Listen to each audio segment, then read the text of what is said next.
Namaskar, I am Engineer P.K. Tiwari.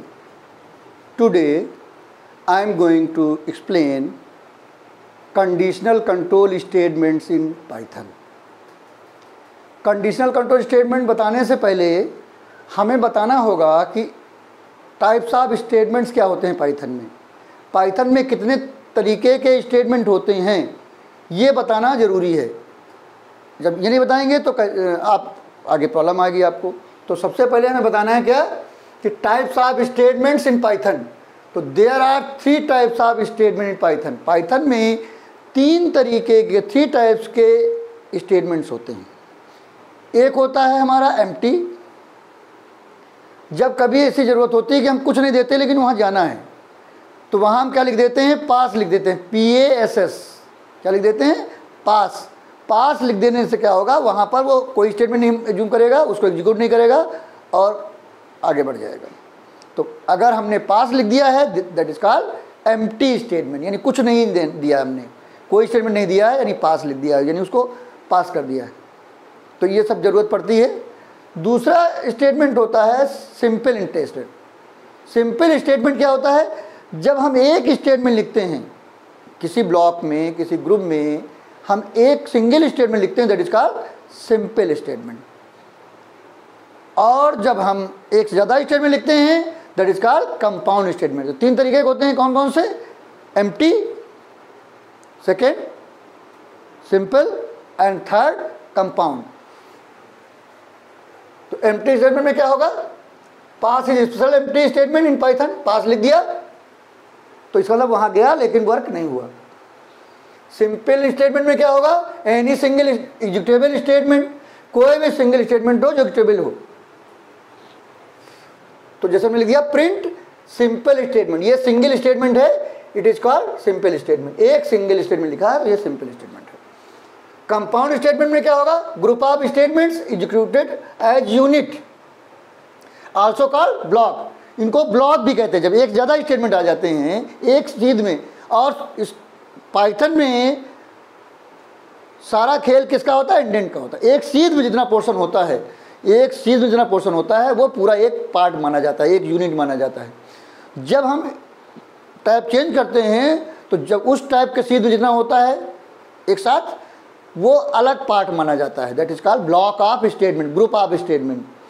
तो जब भी हम ऐसा करते हैं तो क्या होता है, एक ग्रुप में जब एक चीज़ में कोई चीज़ लिखी रहती है, कोई स्टेटमेंट लिखे रहते हैं तो that is called group of statement यानी block, that is called compound statement.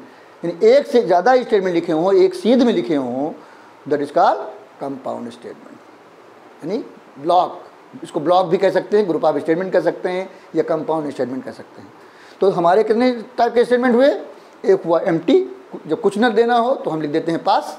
दूसरा क्या हुआ, जब एक स्टेटमेंट हो दैट इज कॉल्ड सिंपल। जब मोर देन वन हो, एक सीध में, एक इंडेंट में, एक टाइप के सीध में, that is called compound statement या ग्रुप ऑफ स्टेटमेंट या ब्लॉक। अब हमने आपको बताया था कि प्रोग्राम कंस्ट्रक्ट कितने तरीके का होता है। प्रोग्राम कंस्ट्रक्ट, तो प्रोग्राम कंस्ट्रक्ट का मतलब है कौन कौन से तरीके से प्रोग्राम लिखा जाता है। तो एक हमने बताया था सीक्वेंस कंस्ट्रक्ट। सीक्वेंस कंस्ट्रक्ट में क्या होता है, हमारा प्रोग्राम जो है एक सीक्वेंस में होता है, कोई कंडीशन नहीं होती। इनपुट हुआ, प्रोसेस हुआ, आउटपुट हो गया, there is no condition, that is called sequence construct. अब दूसरा हमारा आता है सिलेक्शन कंस्ट्रक्ट। सिलेक्शन कंस्ट्रक्ट में क्या होता है कि हम क्या करते हैं, कुछ इनपुट करते हैं, फिर चेक करते हैं, ये प्रोसेस करते हैं तब चेक करते हैं। तो हम चेक करते हैं और अकॉर्डिंग टू कंडीशन हम एक पाथ चूज करते हैं, कंडीशन के हिसाब से एक पाथ चूज करते हैं, that is called selection construct. जैसे हम कहीं जाना चाहते हैं तो इधर कहीं भी जाना हो, वहाँ जाने का कोई एक ही रास्ता नहीं होता है। कहीं भी जाने का कोई एक सीधा रास्ता नहीं होता, दूसरे रास्ते से भी जा सकते हैं। तो अब जैसे दूसरा रास्ता, तो अब क्या होगा, अगर आपने सोचा कि वहाँ रास्ते में एक दुकान पड़ती है, उसमें ये काम करते हुए निकलेंगे, या आपने सोचा कि इस रोड से दूसरे रोड से जाएंगे, वहाँ हमारा एक फ्रेंड रहता है, उससे मिलते हुए जाएंगे। तो अब बीच में क्या है, एक काम है आपको, तो जिस बीच में जो काम है अगर वो करना है तो आप उस रास्ते जाएंगे, अगर दूसरा वाला काम करना दूसरा रास्ते जाएंगे। कभी भी ऐसा नहीं होगा कि आप दोनों रास्ते से एक साथ जाएं। यानी आपको एक रास्ता चूज करना पड़ेगा। दिस इज कॉल्ड सिलेक्शन, यानी एक सेलेक्ट करना पड़ेगा रास्ता, किस रास्ते से हम जाएं, तो इसको बोलते हैं सिलेक्शन स्टेटमेंट, यानी कंडीशनल कंट्रोल स्टेटमेंट। यानी इसमें कंडीशन आ जाती है, उसके हिसाब से कंट्रोल होता है कि कहाँ जाए किधर ना जाए। तो कंडीशन के हिसाब से हम रास्ता लेते हैं, पाथ चूज करते हैं। This is called conditional control statement या सिलेक्शन स्टेटमेंट। थर्ड हमारा होता है इटरेशन और लूपिंग। जब हम ग्रुप ऑफ स्टेटमेंट को रिपीट करते हैं दैट इज कॉल्ड लूपिंग, तो ये आगे हम चर्चा करेंगे। और फोर्थ हमारा होता है मॉड्यूल्स कंस्ट्रक्ट, यानी हम जब हम प्रोग्राम को ग्रुप में बांट देते हैं, फंक्शन सेट ऑफ स्टेटमेंट में बांट देते हैं, यानी दैट इज कॉल्ड टास्क में बांट देते हैं, तो दिस टास्क आर फंक्शंस। तो ये आगे हम चर्चा फंक्शन के करेंगे। तो हम सीक्वेंस बता चुके हैं आपको, इनपुट प्रोसेस आउटपुट, उससे रिलेटेड हमने फंक्शन भी बताए हैं मैथ्स के। तो अब हम आज बताएंगे आपको कि क्या सिलेक्शन स्टेटमेंट यानी कंडीशनल कंट्रोल स्टेटमेंट। तो कंडीशनल कंट्रोल स्टेटमेंट में क्या क्या आता है, इफ़ आता है, इफ़ एल्स आता है, हमारा आता है नेस्टेड इफ़ आता है, नेस्टेड मतलब इफ़ विदिन भी इफ़, हमारा आता है इफ़ एल इफ़ लैडर, यानी कि हमारा क्या होता है, इफ़ में कंडीशन नहीं होती, स्टेटमेंट होता है और उसके एल्स में इफ़ आता है, तो एल्स इफ़ को कंबाइन करके लिखते हैं एल इफ़। और फोर्थ हमारा आएगा इफ़ एल्स, जिसमें दोनों हो, इफ़ और एल्स दोनों हो, nested if, L if ladder और स्टोरिंग कंडीशन। स्टोरिंग कंडीशन यानी हम क्या करेंगे, कंडीशन स्टोर कर सकते हैं, तो ये भी हम अभी चर्चा करेंगे आपके। तो पहले हमारा हम क्या है, इफ़ है। इफ़ क्या है, after if a condition is given, if के बाद एक कंडीशन होगी, अगर वो कंडीशन ट्रू है तो नेक्स्ट स्टेटमेंट या नेक्स्ट ब्लॉक एग्जीक्यूट होगा। और जो कभी भी जब भी कोई ब्लॉक होता है किसी के साथ, ग्रुप ऑफ स्टेटमेंट होते हैं, तो वहाँ क्या लगता है, कोलन लगता है, दिस इज कॉल्ड हेडर, वो उसको बोलते हैं हेडर। तो वो क्या होगा, वो इफ़ का हेडर है, इफ़ का हेडर है। हेडर में कोलन लगेगा और जहाँ कोलन लग जाएगा तो अगले स्टेटमेंट एक टैब आगे होंगे, बिल्कुल उसके सीध में नहीं होंगे। इसमें सारा खेल इंडेंट का होता है, तो उस सीध में नहीं होंगे, एक टैब आगे होंगे, वो उस इफ़ का हेडर का ब्लॉक है, ग्रुप है। अगर वो ट्रू होगा तो वर्क करेगा नहीं। ये अलग अलग स्टेटमेंट का अलग अलग हेडर होता है, यहाँ पर इफ़ में जो हेडर है वो कंडीशन है वहाँ, तो चेक करेगा कंडीशन, अगर कंडीशन ट्रू है तो नेक्स्ट ब्लॉक एग्जीक्यूट होगा, अगर फॉल्स है तो नेक्स्ट ब्लॉक एग्जीक्यूट नहीं होगा। उसमें एक स्टेटमेंट भी हो सकता है और मल्टीपल स्टेटमेंट भी हो सकता है, सिंपल स्टेटमेंट हो सकता है या कंपाउंड स्टेटमेंट हो सकता है। ठीक है, तो इसका सेंटेंस क्या होगा, इफ कंडीशन, यहाँ कोलन है, कोलन का मतलब ये हेडर है। अब जब हेडर आ गया है तो ये इस सीध में नहीं होगा, हमारा स्टेटमेंट 1 जो है एक टैब आगे होगा और ये स्टेटमेंट 2 इस सीध में होगा। अब इसमें क्या होगा, अगर ये कंडीशन हमारी ट्रू है तो स्टेटमेंट 1 एग्जीक्यूट होगा, उसके बाद 1 से 2 पे आएगा। अगर हमारी ये कंडीशन फॉल्स है तो 1 पे नहीं आएगा, सीधे 2 पे आएगा। और स्टेटमेंट 1 और 2 में भी सिंपल स्टेटमेंट, में भी कंपाउंड स्टेटमेंट, में भी एम्प्टी, वही हो सकता है।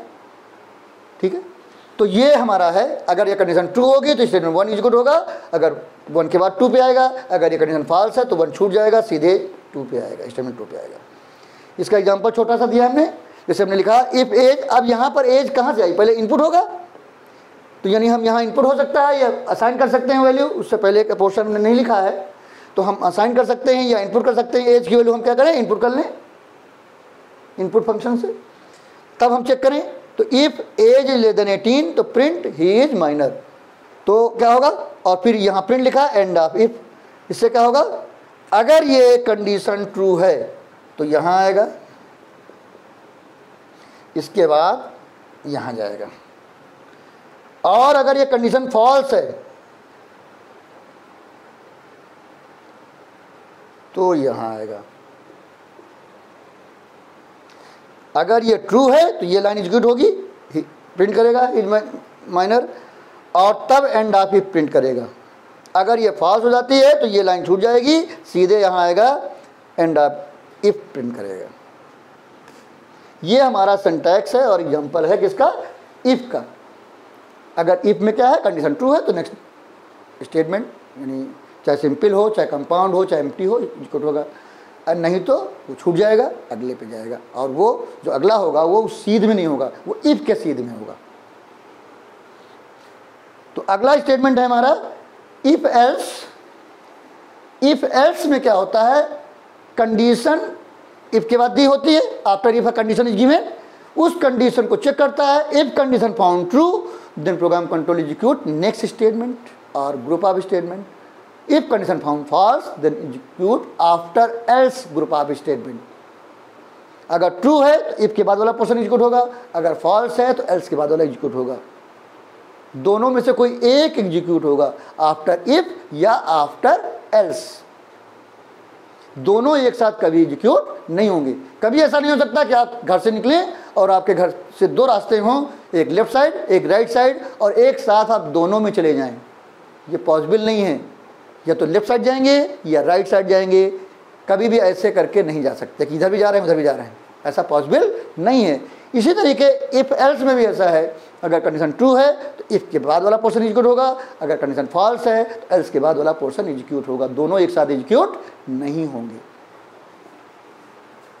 तो यहां पर क्या होगा, जैसे हमने लिखा सिंटैक्स क्या है, इफ कंडीशन, अगर ये कंडीशन ट्रू है तो स्टेटमेंट 1 एग्जीक्यूट होगा, अगर ये कंडीशन फॉल्स है तो स्टेटमेंट 2 एग्जीक्यूट होगा, और 1 या 2 में से कोई एक ही एग्जीक्यूट होगा। एक बार में ये तो 1 होगा या 2 होगा, तब आपका स्टेटमेंट 3 पे आएगा। चाहे 1 से एग्जीक्यूट हो तब भी 3 पे आएगा, 2 हो तब भी 3 पे आएगा। यानी कंडीशन के हिसाब से है, अगर कंडीशन ट्रू है तो 1 एग्जीक्यूट होगा, अगर फॉल्स है तो 2 एग्जीक्यूट होगा, और अगर उसके बाद 1 से चाहे या 2 से सीधे स्टेटमेंट 3 पे आएगा। 1 2 3 में भी सिंपल स्टेटमेंट, में भी कंपाउंड स्टेटमेंट, में भी एम्प्टी स्टेटमेंट। ओके, तो ये हमारा सिंटैक्स है। अब उसका एग्जांपल ये है, हमने यहाँ क्या किया, दोनों इनपुट करा लिए। जैसे हमने यहाँ इनपुट नहीं कराया था तो मुझे लगा कि आप कंफ्यूज हो सकते हैं, तो हमने यहाँ इनपुट करा लिया। तो यही चीज़ यहाँ आप इनपुट कर सकते थे। जैसे यहाँ पर हमने एज दिया है तो यहाँ एज, जैसे यहाँ इनपुट कराया ए और बी, वैसे हम यहाँ एज इनपुट करा सकते थे, तब ये करते। तो यहाँ हमने इनपुट करा लिया। हमने क्या किया, AINT input enter a number, BINT input enter a number. 2 number आ गए, एक A में आ गया और एक B में आ गया। फिर ये कंडीशन चेक की गई, if A is more than B, यहाँ कोलन लगा। जब भी कोलन लग जाएगा तो उसको बोलते हैं हेडर। वो किसका हेडर है, ये इफ का हेडर है। तो अगला स्टेटमेंट जो होगा वो एक टैब आगे होगा, कभी उसके सीध में नहीं होगा। अगर उसके सीध में है तो एग्जीक्यूट नहीं होगा, वो उस कंडीशन से कोई मतलब नहीं रहेगा, यानी उस हेडर से उसका हेडर का पार्ट नहीं होगा। तो ये क्या होगा, एक टैब आगे ही है। हमने क्या किया, if A is more than B तो G is equal to A, यानी A की वैल्यू G में स्टोर हो जाएगी। अगर ये कंडीशन फॉल्स है तो एल्स के बाद आएगा G is equal to B हो जाएगा, यानी B की वैल्यू G में स्टोर हो जाएगी। और सीधे यहाँ आएगा print greatest number is G। तो यहाँ पर क्या होगा, अगर A B से बड़ा है तो A स्टोर होगा G में और प्रिंट हो जाएगा G। अगर ये कंडीशन फॉल्स है तो एल्स के बाद जाएगा G is equal to B करेगा, B की वैल्यू स्टोर होगी G में और प्रिंट कर देगा ग्रेटेस्ट नंबर इज G। तो ये क्या बताएगा, 2 नंबर में ग्रेटेस्ट बताएगा कि 2 नंबर में सबसे, दोनों में से कौन सा बड़ा है। तो ये हमारा छोटा सा प्रोग्राम है 2 नंबर में बड़ा चेक करने का। ये एग्जांपल है इसका। यहाँ पर जैसे एक लाइन है, यहाँ मल्टीपल लाइन भी हो सकती हैं। जब मल्टीपल लाइन होंगी तो उसको बोलेंगे कंपाउंड स्टेटमेंट। तो ये जो होंगी वो इसी G के सीध में होंगी, जितनी G के सीध में होंगी इस हेडर का पार्ट माना जाएगा। ये हेडर इफ का हेडर है तो G के सीध में जितनी, ये इसके सीध में नहीं होंगी, इफ के सीध में नहीं होंगी, एक टैब आगे होंगी और G के सीध में होंगी, और जितनी G के सीध में होंगी एक साथ वो पूरा एक ग्रुप माना जाएगा, कंपाउंड स्टेटमेंट माना जाएगा। और वो अगर ये ट्रू होगा तो एग्जीक्यूट होगा, अगर फॉल्स होगा तो ये ब्लॉक एग्जीक्यूट नहीं होगा। इसी तरीके अगर ये फॉल्स होगा तो एल्स में जाएगा, और ये जो है इसके सीध में जितनी लाइनें होंगी वो एक ब्लॉक माना जाएगा, एक कंपाउंड स्टेटमेंट माना जाएगा, एक यूनिट माना जाएगा। वो अगर ये फॉल्स होगा तो वो पूरी यूनिट एग्जीक्यूट होगी। तो चाहे ये एग्जीक्यूट हो चाहे ये, दोनों में से एक ही होगा, यानी या तो A की वैल्यू G में जाएगी या B की वैल्यू G में जाएगी, और फिर यहाँ सीधे आएगा और G प्रिंट करेगा। तो ये हमारा क्या हो गया, इफ एल्स हो गया। थर्ड क्या है, नेस्टेड इफ। नेस्टेड का मतलब होता है कोई स्टेटमेंट उसके अंदर हो, जैसे नेस्टेड इफ है, इसका क्या मतलब हुआ, if with in if that is called nested if, if with in if that is called nested, यानी इफ के अंदर इफ हो तो नेस्टेड इफ है। कोई भी स्टेटमेंट अपना, कोई भी स्टेटमेंट है वो उसके अंदर है, वही स्टेटमेंट उसके अंदर है, that is called nested. If with in if, for with in for, कोई भी है तो दैट इज कॉल्ड नेस्टेड, एक के अंदर एक वही statement, that is called nested. तो यहाँ पर क्या है, यहाँ पर है इफ के अंदर इफ होगा, और जरूरी नहीं एल्स के अंदर भी इफ हो, अगर आप देंगे तो अच्छी बात है, नहीं देंगे तब भी चलेगा, लेकिन इफ के अंदर इफ होना जरूरी है, इफ के अंदर इफ होना जरूरी है, लेकिन उस इफ के एल्स में इफ होना जरूरी नहीं है। आप चाहें तो कोई स्टेटमेंट दे सकते हैं, या कंपाउंड, चाहे सिंपल हो या कंपाउंड हो या एम्प्टी हो, आप चाहें तो इफ भी दे सकते हैं।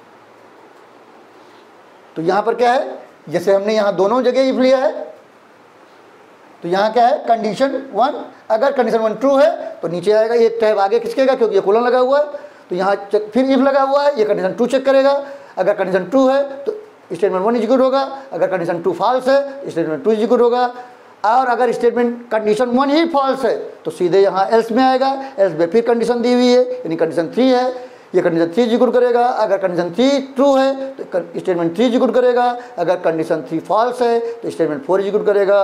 और सबसे इन चारों में स्टेटमेंट 1, 2, 3, 4 में एक ही जगह जाएगा, चाहे 1 पे जाए, चाहे 2 पे जाए, चाहे 3 पे जाए, चाहे 4 पे जाए, अकॉर्डिंग टू कंडीशन। कभी भी 1 पे गया तो 2, 3, 4 छूट जाएंगे, 2 पे गया तो 1, 3, 4 छूट जाएंगे, 3 पे गया तो 1, 2, 4 छूट जाएंगे, 4 पे गया तो 1, 2, 3 छूट जाएंगे। इन चारों में से कोई एक एग्जीक्यूट होगा। ये स्टेटमेंट 1, 2, 3 एंड 4 में बी सिंपल, में बी कंपाउंड, में बी एम्प्टी, किसी भी टाइप के हो सकते हैं। तो ये कंडीशन के ऊपर है, अगर ये कंडीशन ट्रू है तो कंडीशन 2 एग्जीक्यूट करेगा, और 2 ट्रू है तो स्टेटमेंट 1, फॉल्स है तो 2, अगर ये फॉल्स, पहली वाली फॉल्स है तो एल्स पे आएगा, या कंडीशन 3 चेक करेगा, अगर कंडीशन 3 ट्रू है स्टेटमेंट 3, कंडीशन 3 फॉल्स है तो एग्जीक्यूट करेगा स्टेटमेंट 4, और सबसे स्टेटमेंट 5 पे आएगा। ये मैंने एरो मार्क कर दिया है, इससे पता चलता है कि कौन कैसे जा रहा है, ट्रू या फॉल्स भी लिख दिया है साथ में। इसका एग्जाम्पल दिया है छोटा सा। अब यहाँ पर हमने इनपुट नहीं लिया, यहाँ हमने आपको बता दिया कैसे लेते हैं। तो हमारे पास यहाँ पर क्या है, ए और B, A B C 3 check करने हैं, इसके अलावा हम पहले ए बी सी तीनों इनपुट करेंगे। तो हम तीनों इनपुट कर सकते थे, लेकिन नहीं किया, क्योंकि हमें यहाँ बताना है सिर्फ इफ, नेस्टेड इफ की बात करना है। तो नेस्टेड इफ का केवल ब्लॉक बताया है, इससे पहले आप ए बी सी इनपुट कर लेंगे। ए बी सी पहले आ जाएगा, इनपुट हो जाएगा, उसके बाद चेकिंग करेंगे। तो यहाँ क्या होगा, if A is more than B, अगर ये ट्रू है तो यहाँ कोलन लगा हुआ है, एक टैब आगे खिसक गया, यहाँ चेक किया जा रहा है ए इज मोर देन सी। अगर ए मोर देन बी है, इसका बी बेकार हो गया, ए बड़ा हो गया बी से, तो अब ए और सी चेक हो रहा है। अगर ए मोर देन सी है तो ए स्टोर हो जाएगा जी में, अगर ये कंडीशन फॉल्स हो गई, मतलब ए बेकार हो गया, तो सी स्टोर हो जाएगा जी में। अगर ए मोर देन बी फॉल्स है तो एस पे आएगा। तो इसका ये फॉल्स मतलब क्या है, बी मोर देन ए है तो ए बेकार हो गया, तो बी और सी कंपेयर कर रहे हैं। अगर बी बड़ा है तो बी स्टोर हो जाएगा जी में, अगर ये कंडीशन फॉल्स है तो सी बड़ा है, सी स्टोर हो जाएगा जी में। और चाहे ये स्टेटमेंट एग्जीक्यूट हो, चाहे ये हो, चाहे ये हो, चाहे ये हो, ये सब चारों से यहीं आएगा। इसका मतलब क्या है, इन चारों में से कोई एक में एक ही एग्जीक्यूट होगा एक बार में, बार बार एक अगर ये हो जाएगा तो बाकी नहीं होंगे। तो ये क्या है, ए इज मोर देन बी अगर है तो ये एग्जीक्यूट होगा, ये चेक करेगा।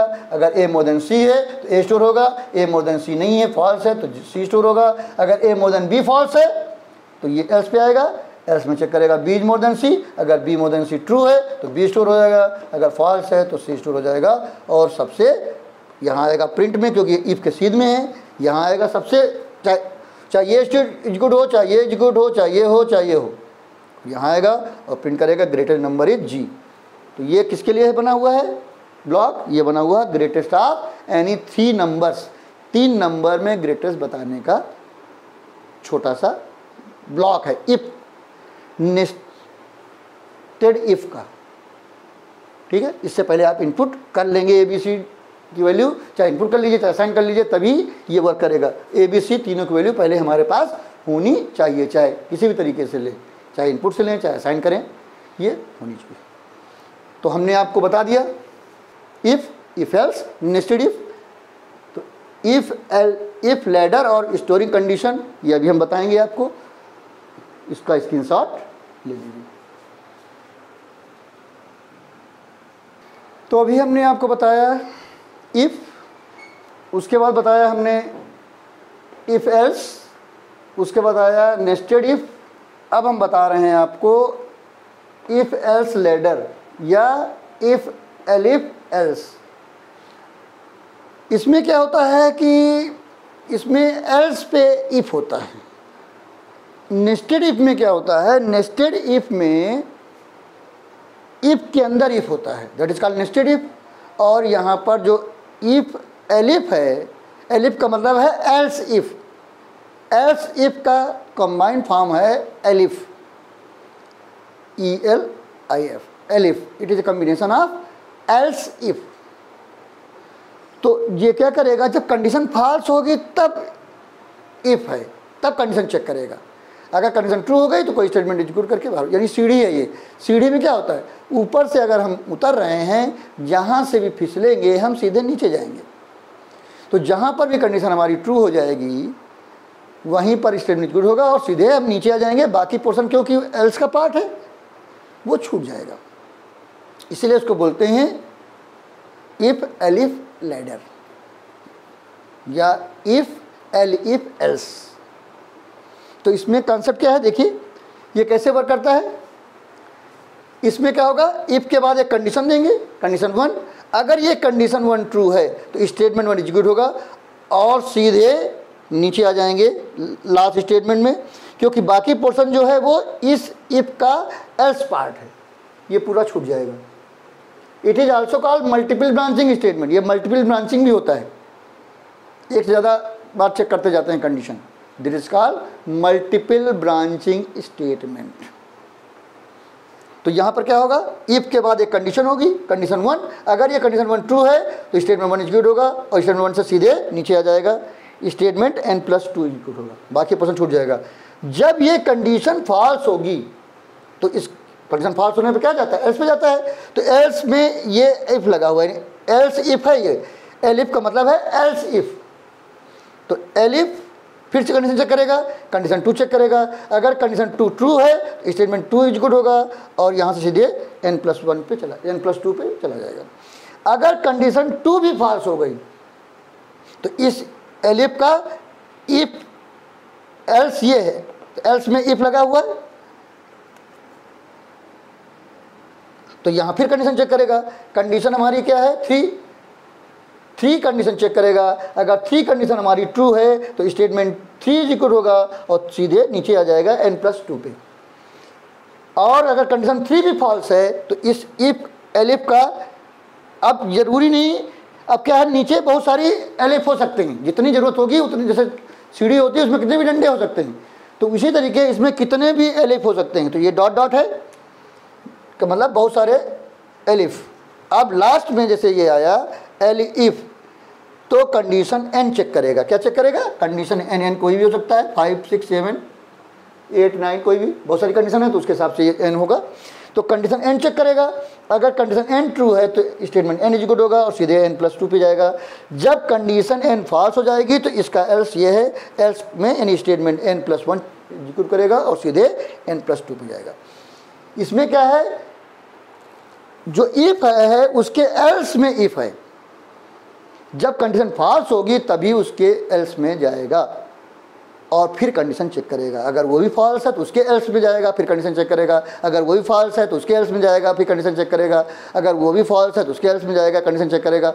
जब फॉल्स मिलता जाएगा तो कंडीशन चेक करता जाएगा, फिर फॉल्स होगा फिर चेक करेगा, फिर फॉल्स होगा फिर चेक करेगा। इसलिए इसको बोलते हैं इफ एलिफ लैडर।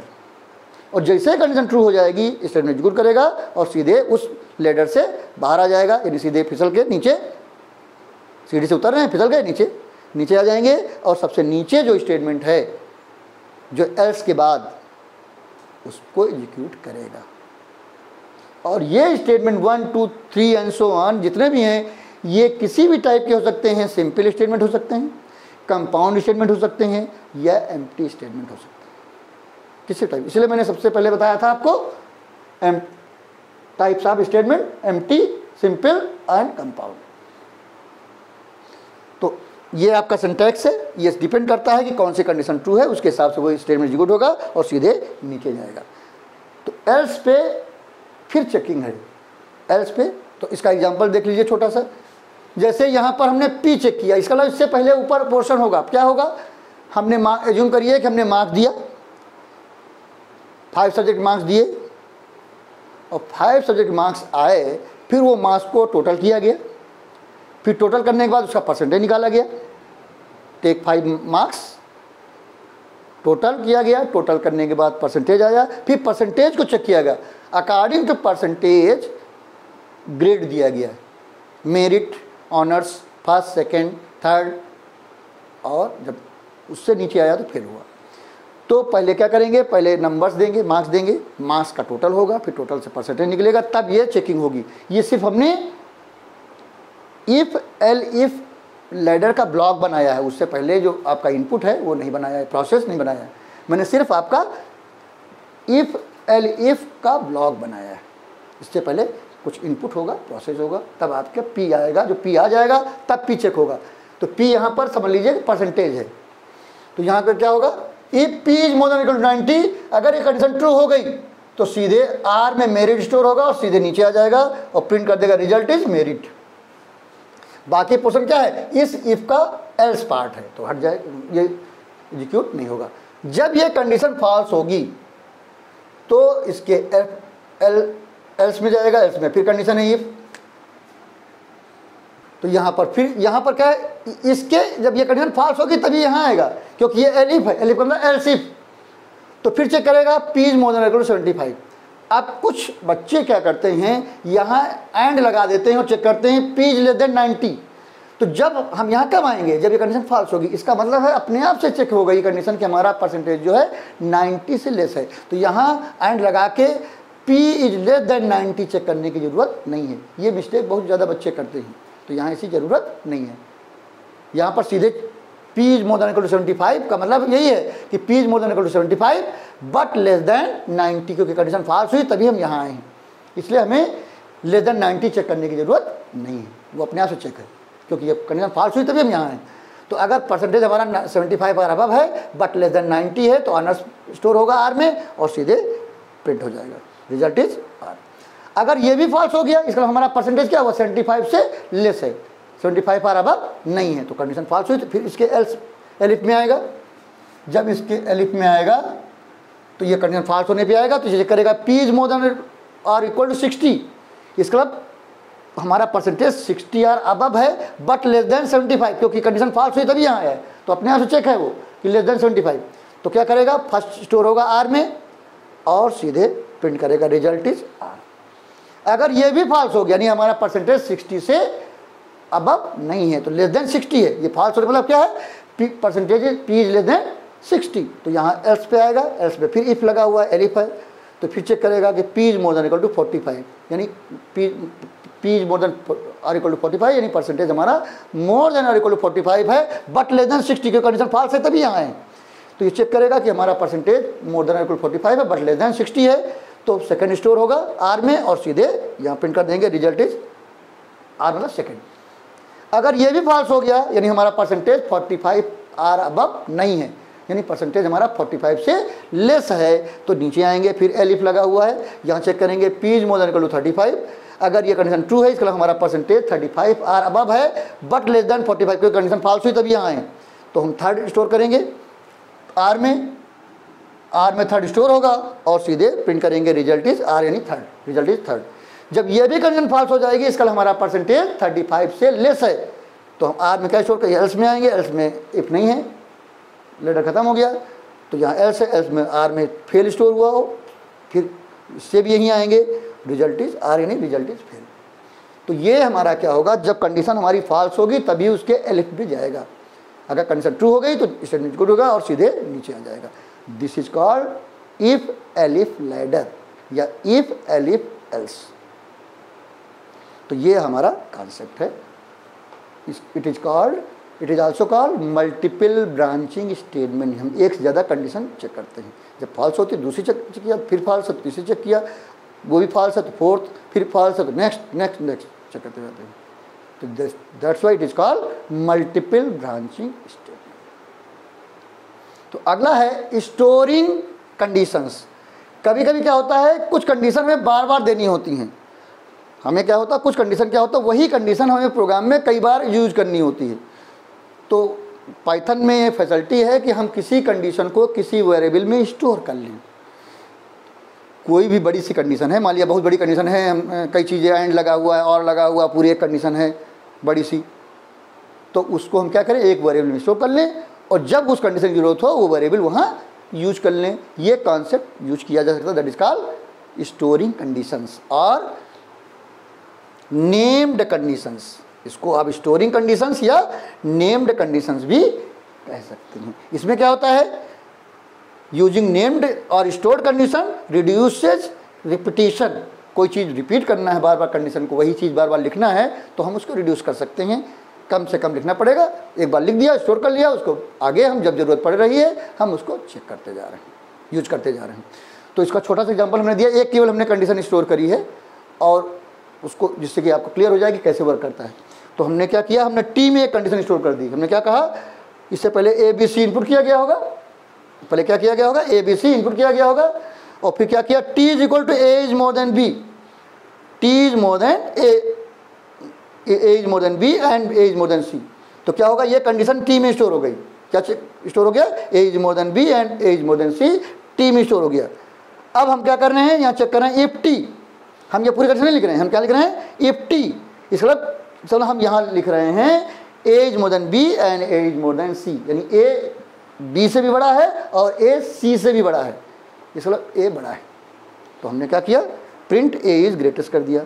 अगर ये कंडीशन फॉल्स हो गई तो उसके एलिफ में आए, इसका मतलब ए या तो बी से छोटा है या सी से छोटा, किसी एक से छोटा है, तभी ये कंडीशन फॉल्स हुई क्योंकि एंड लगा है ये।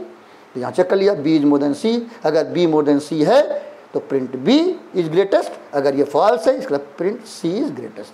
तो ये भी छोटा सा, देखिए अभी हमने जो आपको बताया था नेस्टेड इफ, तो नेस्टेड इफ में अगर हम स्टोरिंग कंडीशन कर दिया तो क्या होगा, छोटा हो गया।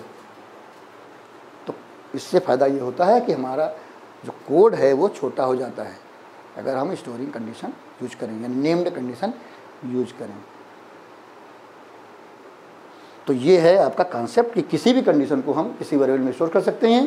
This is called storing conditions और नेम्ड कंडीशन। हमने उस कंडीशन का एक नेम दे दिया, that's why it is also called named condition. और उसको हम जहाँ जरूरत है बार बार, जैसे हमने तो यहाँ पर हमने एक ही बार यूज किया, हम इस टी को कई बार यूज कर सकते हैं जैसी रिक्वायरमेंट है। आगे तो बड़ा प्रोग्राम होता है तो ऐसी रिक्वायरमेंट्स होती हैं, जरूरत पड़ जाती हैं, तो हम ऐसा कर सकते हैं, किसी भी कंडीशन को किसी वेरिएबल में स्टोर कर लें और उसको जहाँ जरूरत है बार बार हम यूज करें।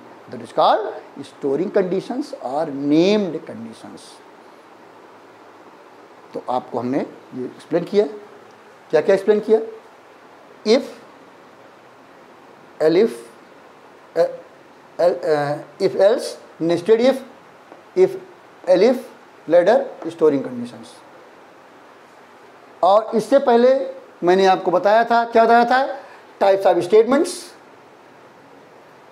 Empty, simple, compound. एम्प्टी बताया कि उसमें पास यूज कर सकते हैं, सिंपल में बताया एक स्टेटमेंट होगा, प्रिंट कंपाउंड में ग्रुप ऑफ स्टेटमेंट होंगे, और प्रोग्राम कंस्ट्रक्ट बताया, सीक्वेंस, सिलेक्शन, इटरेशन और लूपिंग और मॉड्यूल्स। तो आप इसका स्क्रीनशॉट ले लीजिए। तो आज हमने आपको बताया conditional control statements in Python.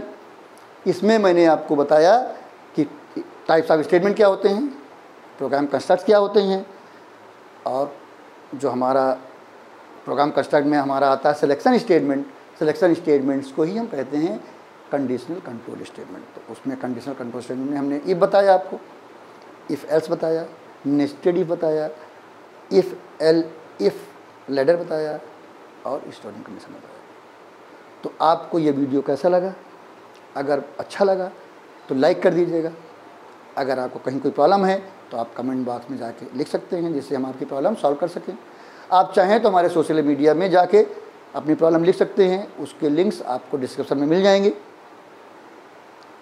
अगर आपने हमारे चैनल को सब्सक्राइब कर दिया है तो बहुत अच्छी बात है। अगर अभी तक नहीं किया है तो इसको तुरंत ही सब्सक्राइब करें, और जब सब्सक्राइब करें तो उसके बगल में आप देखेंगे बेल आइकन रहता है, बेल आइकन क्लिक करिए तो उसमें ऑल सेलेक्ट कर दीजिए। जब ऑल सेलेक्ट कर देंगे तो जितने भी हमने वीडियो भेजे हैं या भेजेंगे, हर एक का जो भी वीडियो आपके पास आएगा उसका इंटीमेशन आपके पास आ जाएगा, तुरंत आ जाएगा कि ये वीडियो आया है। तो इससे क्या होगा, आपको सर्च करने की ज़रूरत नहीं पड़ेगी। सिर्फ आपको क्या करना है, फिर देखना है वीडियो, समझना है और अपने फ्रेंड्स को शेयर करना, जिससे वो भी पढ़ सकें और समझ सकें। और जब भी देखें तो आप पूरा वीडियो देखें।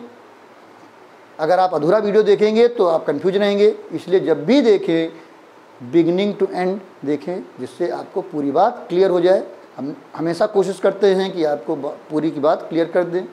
अगर कहीं कोई डाउट है तो आप पूछ सकते हैं। तो आज के लिए इतना ही। अगले वीडियो में आपको हम बताएंगे इटरेशन और looping statements. Thank you very much.